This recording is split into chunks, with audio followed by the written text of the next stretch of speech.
Selamat sore, Prof. Jati dan teman-teman sekalian. Jadi saat ini saya akan mempresentasikan mengenai penerapan value value engineering study pada State Road 826 Palmetto Expressway Managed Lines PDNE study. Berikut merupakan anggota kelompok 5, di mana saya merupakan salah satu anggota kelompok 5 dari rekayasa nilai kelas A. Untuk substansi bahasannya, yang pertama ada pendahuluan, kedua ada metodologi value engineering, ketiga ada evaluasi, keempat rekomendasi, dan yang terakhir ada simpulan. Untuk pertama, masuk dalam pendahuluan.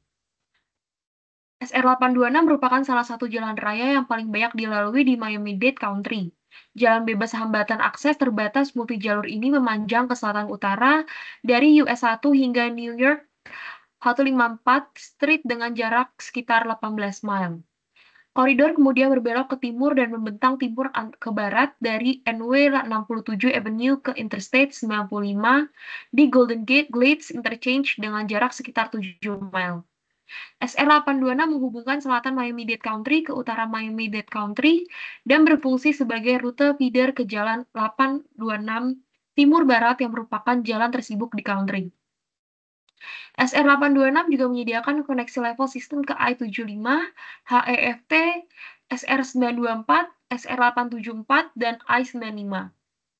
SR826 adalah bagian dari Strategic Intermodal System atau SIS, Florida Interstate Highway System, dan National Highway System, dan SR826 juga sebagai rute evakuasi lokal di Miami-Dade County. Untuk data umum proyeknya, dimulai dari judul proyek, yaitu Value Engineering for Transportation Improvement State Road 826, dan pemilik proyeknya adalah The Florida Department of Transportation. Untuk konsultan VI-nya ada PMA Consultants LLC, dan waktu studinya dari 14 sampai 18 Mei 2012. Latar belakang pembuatan proyek ini di mana jalur SR826 adalah salah satu jalur yang paling sering dipakai sepanjang koridor Miami-Dade County. Dan tujuannya adalah menambahkan 2 jalur ekspres pada setiap arah di setiap arah sepanjang tengah koridor. Untuk tujuannya, karena untuk meningkatkan mobilitas dan konektivitas dan mengurangi kemacetan dan menyediakan tambahan jalur alternatif koridor SR826. Untuk tujuan dalam value engineering pada proyek, dimulai dari capital cost, contractability, kemudahan perawatan lalu lintas, meningkatkan fungsi dasar yang dibutuhkan untuk pelaksanaan proyek, memberikan ringkasan kondisi existing, dan yang terakhir adalah mendokumentasikan tujuan dan kebutuhan proyek, serta mendokumentasikan data teknis, lingkungan, dan sosial lainnya yang terkait dengan konsep desain awal. Kendala dalam value engineering pada proyek, adanya tidak ada hak jalan tambahan, bersinggungan dengan sumber gas alam, koneksi di setiap ujung, tidak ada peningkatan kapasitas pada persimpangan, jalan layang NW 103 Street, jalan layang NW 25 Street, dan yang terakhir jadwal yang padat. Ini merupakan peta lokasi proyek dari SR826, dan ini merupakan perkiraan biaya awal SR826 Managed Lines dengan total biaya $291.947.433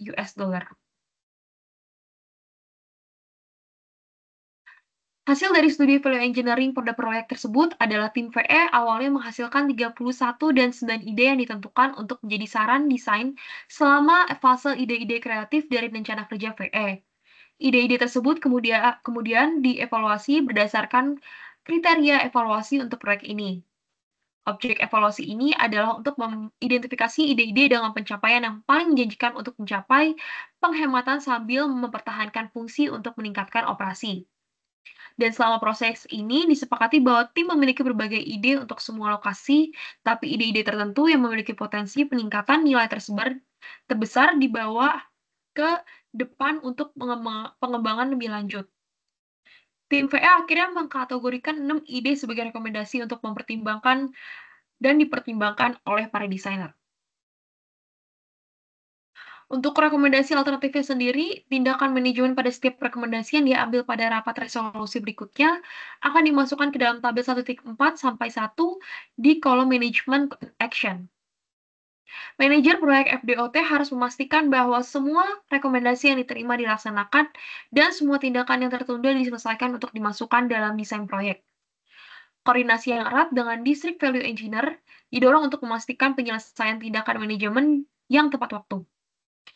Dan rekomendasi dalam tabel berikut menunjukkan biaya awal yang diantisipasi, biaya operasi dan pemeliharaan, biaya masa depan, dan biaya siklus hidup, di mana biaya yang ditunjukkan menunjukkan biaya modal awal dari rekomendasi yang diusulkan.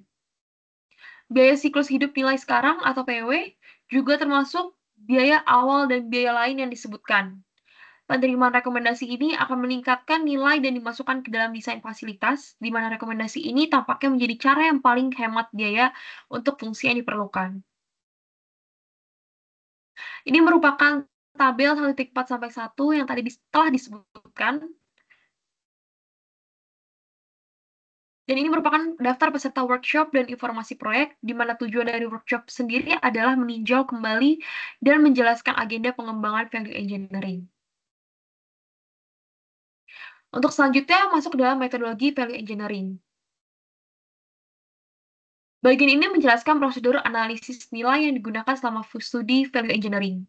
Pendekatan sistematis digunakan dalam studi VE dan prosedur utama yang terlibat diatur menjadi 3 bagian yang berbeda, yaitu pre-study preparations, VE workshop study, dan post-study. Untuk pre-study preparation terdiri dari penjadwalan peserta studi dan tugas, review dokumen, pengumpulan informasi latar belakang yang diperlukan tentang proyek, dan penyusunan data proyek menjadi model, di mana informasi di atas berkaitan dengan desain, konstruksi, dan pengoperasian fasilitas penting yang menjadi dasar perbandingan untuk upaya studi. Informasi juga berkaitan dengan pendanaan, perencanaan proyek, kebutuhan operasi, evaluasi sistem, dasar biaya, penjadwalan produksi, dan pengembangan fasilitas yang juga menjadi bagian dari analisis. Dan tahap selanjutnya dimulai dari VE Workshop Study yang terdiri dari fase pengumpulan informasi dan fase identifikasi fungsi dan analisis biaya. Yang di mana selama workshop selalu mengikuti rencana kerja VE. Rencana kerja memandu pencarian area bernilai tinggi dalam proyek dan mencakup prosedur untuk pengembangan solusi alternatif untuk dipertimbangkan sementara pada saat yang sama mempertimbangkan efisiensi. Untuk fase pengumpulan informasi sendiri, manajer proyek, konsultan desain memberikan informasi desain tentang proyek kepada tim VE. Dan untuk fase identifikasi fungsi dan analisis biaya, tim VE mengidentifikasi fungsi dari berbagai elemen dan subsistem proyek dan membuat diagram fase untuk menampilkan hubungan fungsi. Untuk yang ketiga, masuk ke dalam VE Workshop Study yang dimana terdiri dari fase kreatif, fase evaluasi, dan fase pengembangan. Untuk fase kreatif sendiri, penilaian ide dibatasi pada saat ini untuk memastikan hal berupa kritikan tidak menghambat kreativitas. Dan pada fase ini, tim VE mencari sebanyak-banyaknya ide. Untuk fase evaluasi, tim VE mengevaluasi atau menilai ide-ide yang dihasilkan selama fase kreatif. Dan yang terakhir ada fase pengembangan, di mana selama fase pengembangan, setiap ide yang berperingkat tinggi diperluas menjadi solusi yang bisa diterapkan. Dan untuk tahap terakhir ada post study yang terdiri dari fase presentasi dan pelaporan, laporan akhir, dan fase pelaksanaan. Di mana fase prestasi dan pelaporan sendiri yaitu fase terakhir studi VE dimulai dengan presentasi ide-ide pada hari terakhir studi VE. Dan tim VE akan menyaring ide-ide tersebut agar untuk ditujukan untuk memfasilitasi referensi silang ke rekomendasi akhir untuk revisi dokumen kontrak. Untuk laporan akhir, yaitu penerimaan atau penolakan ide yang dijelaskan dalam laporan ini harus ditinjau dan disetujui oleh FDOT.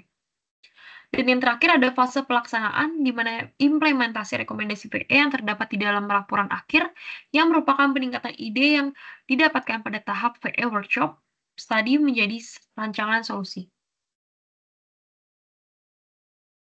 Ini merupakan fase diagram SR826 Management VDNI study di mana analisis fungsional disiapkan untuk menentukan fungsi dasar dari keseluruhan proyek dari setiap area yang ditunjukkan dalam model biaya. Yang di mana pada tabel diagram ini untuk arah panah, tanda panah menuju kanan itu adalah bagaimana dan tanda kiri itu adalah mengapa.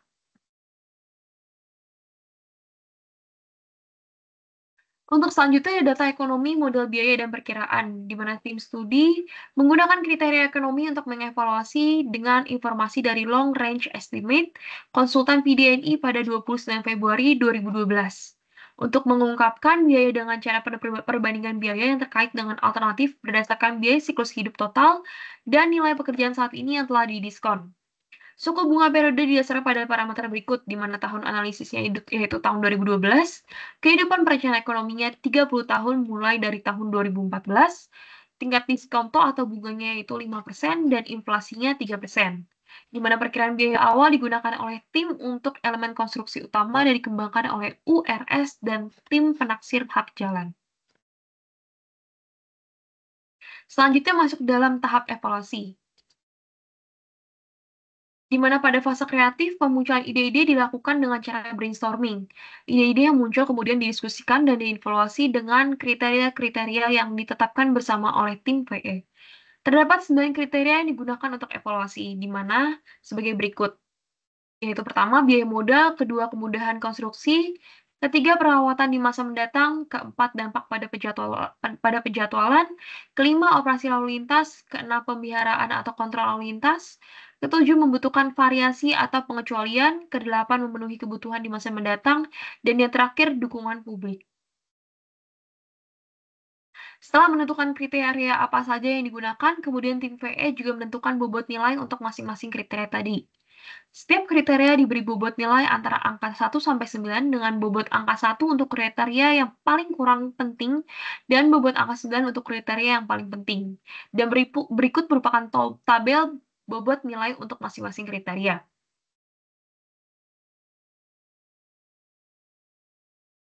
Setelah menentukan kriteria tersebut, ide-ide tadi kemudian dinilai berdasarkan kriteria yang sudah ditetapkan. Cara penilaiannya yaitu untuk masing-masing ide didiskusikan dan diberi bobot nilai antara angka 1 sampai 5 untuk setiap kriterianya dengan bobot angka 1 untuk yang kurang menguntungkan dan bobot angka 5 untuk yang paling menguntungkan. Dan berikut merupakan tabel hasil penilaian ide-ide yang telah dievaluasi. Ide dengan nilai sama atau lebih besar dari konsep desain awal dinilai cukup untuk dilakukan pengembangan lebih lanjut. Ide di dalam tabel dengan garis coretan berarti ide tersebut tidak dikembangkan karena bercampur dengan ide lain, tidak layak maupun memang tidak dipertimbangkan lagi karena alasan lain. Selama proses evaluasi, tim VE mendefinisikan ulang beberapa ide kreatif untuk ditetapkan sebagai saran e-design, di mana ide yang menjadi saran desain untuk tinjauan titik tengah ditetapkan sebagai DS pada tabel di lembar kerja evaluasi. Dan berikut merupakan saran desain utama yang diidentifikasi oleh tim VE, di mana di tabel tersebut ada DS1 sampai DS9. Setelah dilakukan penilaian, kemudian dilakukan perhitungan nilai total untuk masing-masing ide. Nilai total inilah yang akan digunakan sebagai acuan ide tersebut akan dikembangkan lebih lanjut atau tidak. Nilai total ini didapatkan dengan cara mengalihkan nilai ide pada tabel 6.1 sampai 1 dengan bobot nilai pada tabel 6.1 sampai 2 untuk masing-masing kriteria. Kemudian dijumlahkan untuk setiap idenya. Hasil nilai total ini dapat dilihat pada tabel berikut ini.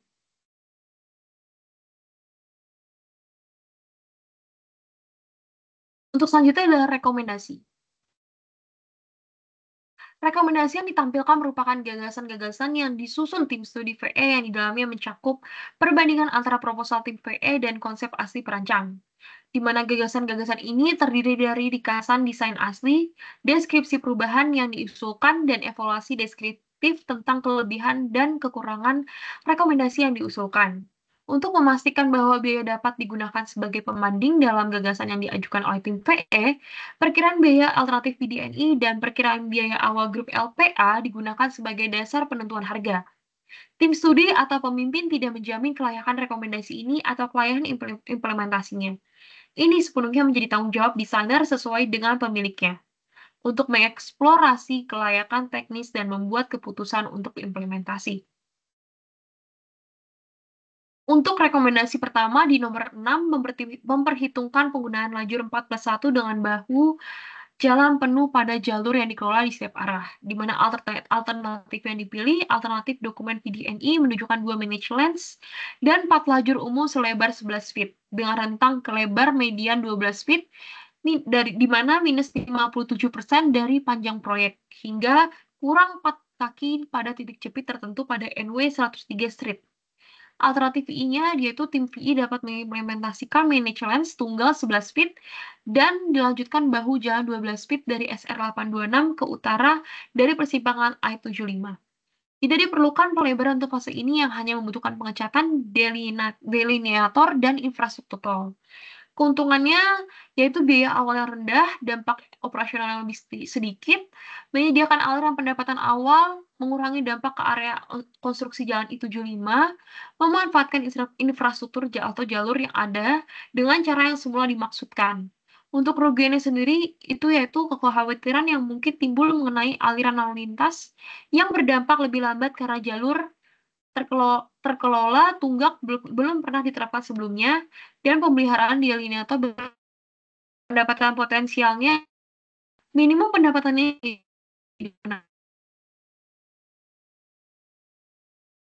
Untuk rekomendasi 6 hingga NW50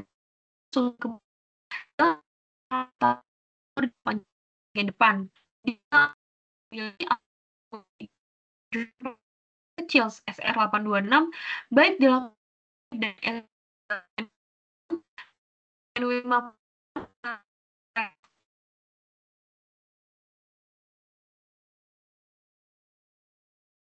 BSR 826, maka perataan centerline dapat digeser sekitar 6 feet ke timur untuk mendapatkan bahu jalan sepanjang 12 feet ke arah SB.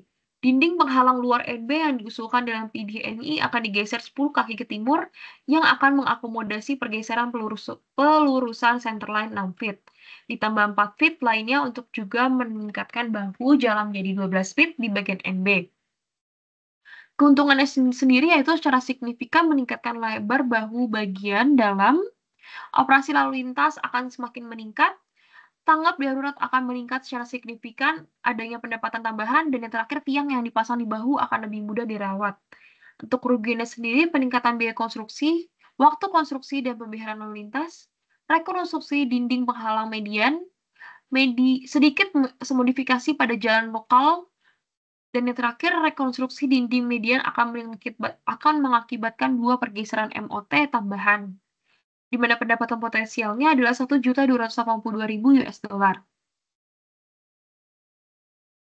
Untuk rekomendasi nomor 16, pada persimpangan I75, pelurusan centerline harus dimodifikasi untuk memungkinkan bahu sepanjang 10-12 kaki, di mana alternatif yang dipilih flyover 2 arah dari I75 ke arah SR826SB dan NB diusulkan bersamaan dengan rekonstruksi SR826, di mana agar tidak mempengaruhi jalan lingkar yang ada. Alternatif VI-nya sendiri mengubah kanal menjadi gorong-gorong dan geser jalur SB di atas gorong-gorong ke barat untuk menambah bahu bagian dalam menjadi 10-12 kaki. Pergeseran ini tidak akan berdampak pada jalan perimeter existing, di mana dinding sekat sepanjang 800 kaki di sepanjang 2 tepi kanal yang diusulkan dalam PDNI akan dilepas dan gorong-gorong setinggi 1.600 kaki akan dipasang. Untuk keuntungannya sendiri, yang pertama meningkatkan lebar bahu dari 4 feet menjadi 10-12 feet di semua arah lalu lintas, dan untuk setiap jenis jalur, operasi lalu lintas akan semakin meningkat dan pendapatan tambahan. Untuk kerugiannya sendiri akan meningkatkan biaya konstruksi, meningkatkan biaya waktu konstruksi, membutuhkan pemeliharaan gorong-gorong yang panjang, dan dapat mempengaruhi perizinan. Di mana nilai tambah potensialnya yaitu $3.428.000.